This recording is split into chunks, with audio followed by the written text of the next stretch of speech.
Welcome back to our channel. So బేసిక్గా ఈరోజు topic ఏంటంటే, మనం తీసుకున్న ఎవ్రీ ఫోటో గూగుల్ ఫొటోస్లో స్టోర్ అవుతూ ఉంటారు కదా. ఇన్ కేస్ మనకు కావాలనుకున్నప్పుడు మనం గూగుల్ ఫొటోస్ ఓపెన్ చేసుకొని మల్టిపుల్గా సెలెక్ట్ చేసుకుని డౌన్లోడ్ చేసుకుంటాం.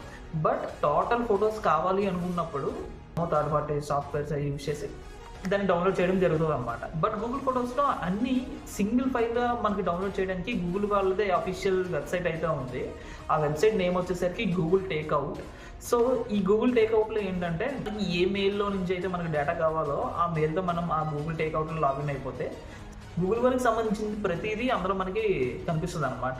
ఎగ్జాంపుల్ గూగుల్ డ్రైవ్ కానీ, గూగుల్ బ్లాగర్ కానీ, గూగుల్ ఫొటోస్ కానీ.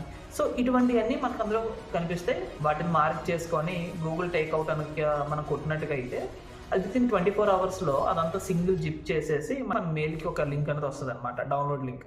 సో ఆ విధంగా మనం ఒకేసారి మనకి గూగుల్ ఫొటోస్ ఏవైతే ఉన్నాయో టోటల్ అన్నీ ఒకేసారి మనం డౌన్లోడ్ చేసుకోవచ్చు. కంటెంట్ నచ్చితే మాత్రం సబ్స్క్రైబ్ చేయడం మర్చిపోవద్దు. Thank you, bye guys.